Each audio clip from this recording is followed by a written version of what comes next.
Assalamualaikum warahmatullahi wabarakatuh. Salam sejahtera untuk kita semua. Selamat siang teman-teman semua di sini dan dosen yang kami hormati, Ibu Nurul Fatimah, SPD MSI. Gimana nih kabar hari ini? Semoga kita semua dalam keadaan sehat walafiat dan jangan lupa untuk tetap bahagia. Puji dan syukur mari kita panjatkan atas kehadirat Allah Subhanahu wa taala. Salawat serta salam semoga tetap tercurah limpahkan kepada Nabi Muhammad Shallallahu alaihi wasallam. Kami dari kelompok 6 terdiri atas saya, Triana Fasyara Madini, dengan NPM C00210004, dan teman-teman saya. Saya Fikri Untung Isani dengan NPM C00210016.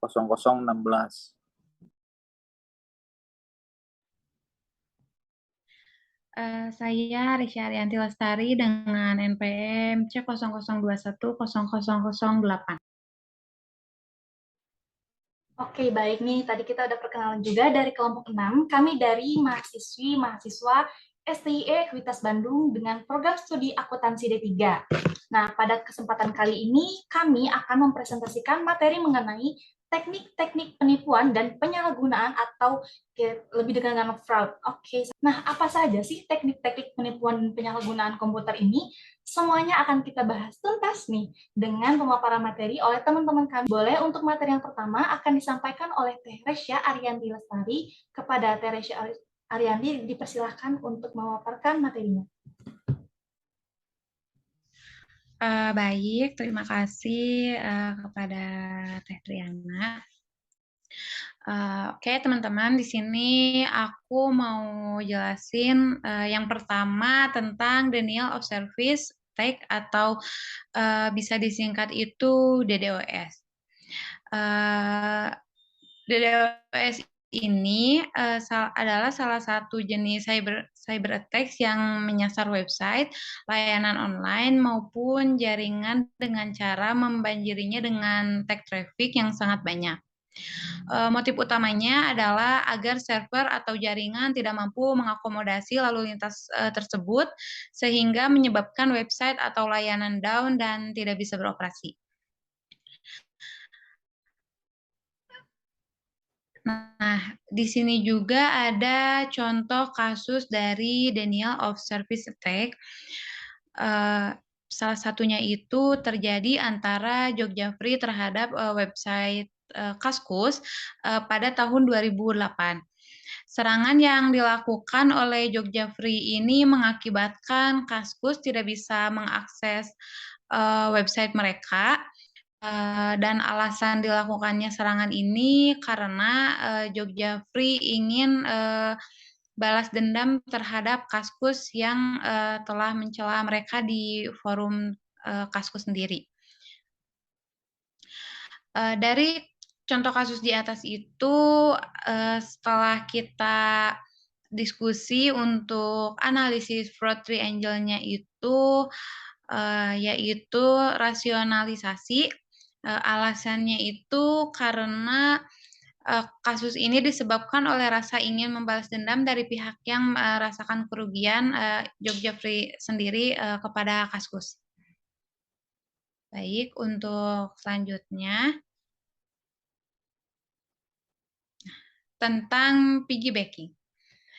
Piggybacking merupakan tindakan yang merujuk pada aksi serangan untuk menyusup ke area terlarang atau situs internet orang lain.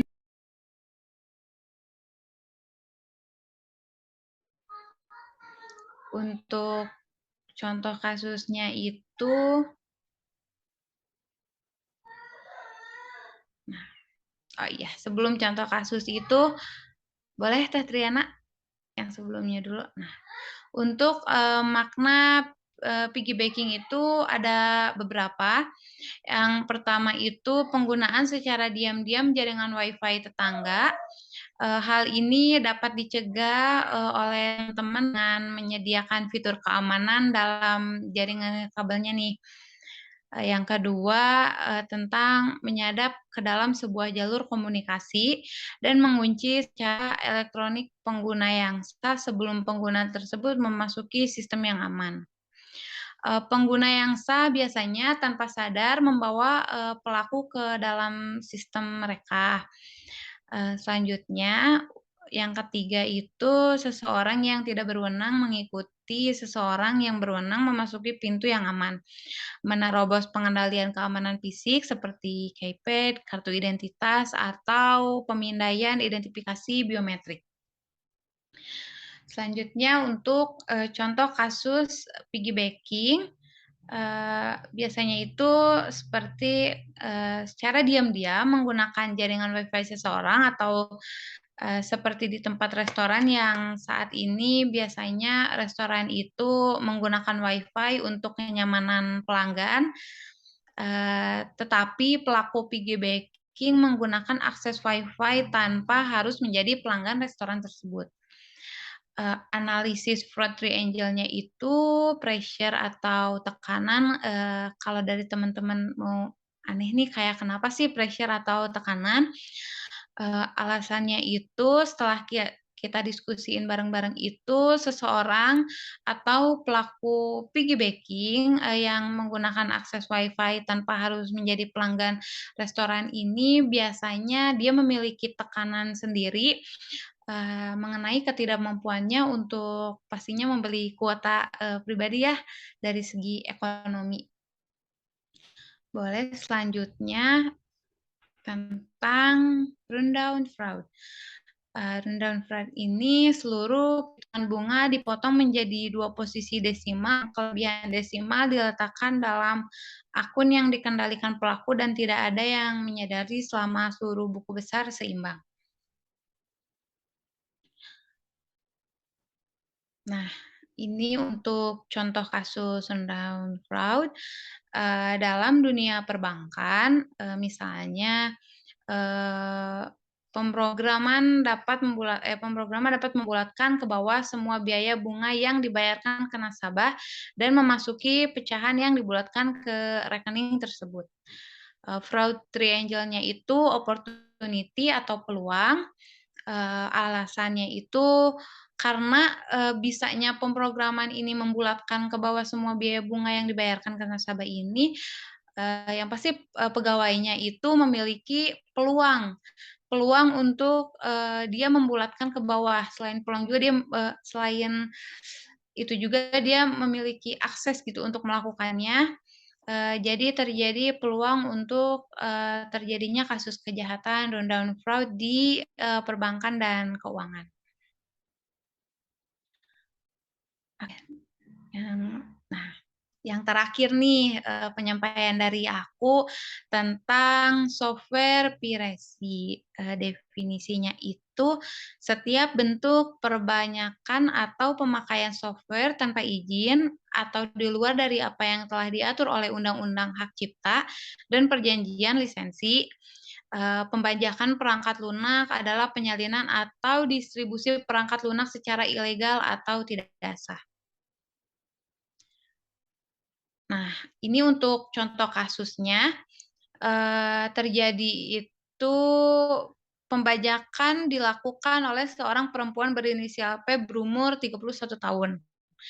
Dia melakukan pembajakan ini pada 27 September 2016 dengan cara merekam film Warkop DKI Reborn 2016 itu di ponsel pribadi dan membagikan di Bigo Live. Saat diinterogasi oleh pihak yang berwenang, dia mengaku melakukan hal itu hanya sekedar iseng dan mengetahui bahwa yang dilakukannya itu telah melanggar Undang-Undang IT. Ini tuh untuk fraud triangle-nya itu pasti peluang. Kenapa peluang? Karena pelaku itu ada peluang di bioskop itu kan bisa untuk bawa handphone gitu ya, masuk. Jadi dia melihat peluang keuntungan dengan cara dia memvideokan film tersebut yang sudah jelas kalau di bioskop itu tiap orangnya harus bayar ya, dia bisa memvideokan, mencari keuntungan di sosial media, salah satunya aplikasi Bigo Live untuk ditayangkan secara ilegal. Mungkin materi yang aku sampaikan cukup sekian teman-teman, aku kembalikan lagi kepada Teh Triana, terima kasih. Oke, baik. Terima kasih kepada Teresia Arianti Lestari yang sudah memaparkan 4 teknik-teknik penyalahgunaan komputer tadi. Langsung saja, Kak Fikri Untung Isani untuk memaparkan materinya, boleh. Baik, terima kasih Teh Triana. Nah, untuk selanjutnya, saya akan menjelaskan tentang QR barcode replacement. Nah, definisinya dari QR barcode ini yaitu barcode dua dimensi yang bisa memberikan beragam jenis informasi secara langsung. Ya, nah sedangkan QR barcode replacement digunakan untuk mengecoh orang-orang ke dalam situs palsu atau situs dewasa yang menginfeksi telepon korban dengan malware. Nah, ini contoh kasusnya dari QR barcode replacement, yaitu pelaku penipuan menyamarkan kode quick response valid dengan stiker yang mengandung kode QR pengganti untuk mengecoh orang-orang ke dalam situs yang tidak diinginkan yang menginfeksi teleponnya dengan malware. Nah, dari analisis fraud triangle-nya, yaitu pressure atau tekanan. Untuk selanjutnya, ada torpedo software. Nah, perangkat lunak ini yang menghancurkan malware saingan. Nah, terkadang mengakibatkan peperangan malware, diantaranya pengembang yang bersaing. Beberapa pengembang malware dengan sengaja membuat perangkat lunaknya sulit untuk diinstal. Jadi nyusahin kepada si pesaingnya ini. Gitu. Nah, dari contoh kasusnya, nah pengguna internet harus waspada terhadap yang namanya malware Hermetic Wiper yang kemungkinan muncul di tengah perseteruan Rusia dan Ukraina ya beberapa bulan yang lalu. Nah, untuk itu pengguna diminta untuk tidak menggunakan IP VPN negara Rusia, Ukraina, dan negara-negara Eropa Timur lainnya. Ya, jadi kita disarankan atau untuk tidak sembarangan mengganti IP kita gitu, karena berbahaya untuk laptop atau handphone kita misalkan. Nah, Hermetic Wiper sendiri merupakan malware yang sengaja diciptakan untuk melumpuhkan perangkat keras di PC dan laptop. Nah, bukan cuma itu, Hermetic Wiper juga mampu membuat data-data di PC atau laptop terenkripsi dan sistem BIOS menjadi lumpuh. Nah, untuk analisis fraud triangle-nya, pressure atau tekanan. Selanjutnya, yang selanjutnya ada super zapping. Nah, definisinya dari super zapping ini yaitu merupakan penyalahgunaan melalui perangkat lunak khusus untuk memotong kendali sistem dan melakukan tindakan ilegal. Nah, tindakan ini tidak diotorisasi atas program sistem khususnya untuk menembus pengendalian sistem umum dan tidak digunakan untuk melakukan tindakan ilegal. Ini ada contoh kasus satu ya. Nah, contoh yang pertama, mencuri kata sandi pengguna jaringan karena super zapping dapat disebut juga penyusup yang tidak sah dan berhasil mendapatkan hak istimewa ataupun keberhasilan dalam mewujudkan keinginan pelaku dengan tindakan kriminal dan ilegal.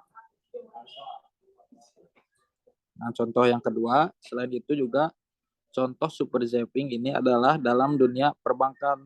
Seorang manajer bank yang menggunakan program super zap untuk mengoreksi sebuah masalah terkait saldo rekening. Tapi manajer tersebut menyalahgunakan wewenang tersebut untuk memindahkan jumlah saldo rekening nasabah kepada rekening beberapa temannya atau untuk dirinya sendiri. Nah, hal itu dapat terjadi karena super zapping tidak meninggalkan bukti dari perubahan file data. Nah, untuk analisis ini, fraud triangle-nya yang pertama ya, itu pressure ya, karena dia nggak punya uang atau ketidakmampuan dalam membeli kuota internet lainnya, jadi dia berusaha mencuri ke pada internet orang lain gitu misalkan. Untuk contoh kasus yang kedua, nah, karena adanya peluang atau opportunity ya, karena si manajer punya wewenang atau akses ya untuk mengakses semua data-data yang ada di perbankan misalnya atau di bank apa gitu. Jadi dia bisa dengan mudah untuk menyalahgunakan peluang-peluang itu gitu ya. Jadi bisa memanfaatkan dengan pada hal-hal yang kurang baik lah gitu. Itu saja mungkin yang bisa saya sampaikan. Saya kembalikan lagi kepada Teh Triana. Terima kasih. Oke, baik. Terima kasih Kak Fikri Untung Ihsani sudah memaparkan materi. Tadi ada 3 ya, QR barcode replacement, torpedo, dan juga yang terakhir super zapping. Nah, dapat kami simpulkan kembali mengenai materi kita kali ini adalah perkembangan ilmu teknologi ini sangat canggih ya teman-teman semua, dapat memberikan manfaat, tapi juga dapat menimbulkan kerugian. Salah satunya tadi itu penyerangan cybercrime atau kejahatan dunia maya. Nah, tapi kita juga dapat mengendalikan atau namanya menghindari ya dari cybercrime tersebut. Salah satunya adalah membuat password dengan kata-kata atau karakter yang unik dan tidak mudah ditebak. Jangan sampai passwordnya ini kayak ulang tahun kita, tanggal lahir kita, dan itu tuh mudah ditebak teman-teman. Dari aku mungkin jangan pernah kasih kode OTP ke orang asing ya teman-teman ya. Kalau dari saya ya jangan sembarangan membuka situs internet yang tidak jelas lah asalnya, jadi supaya data kita juga aman gitu, tidak terkena hacker atau virus yang bisa merusak data-data pribadi kita. Itu aja. Terima kasih. Oke, iya baik. Terima kasih kepada Reshi Arianti dan Fikri Untung Ihsani. Sekian dari kelompok kami. Mohon maaf apabila ada kesalahan. Assalamualaikum warahmatullahi wabarakatuh.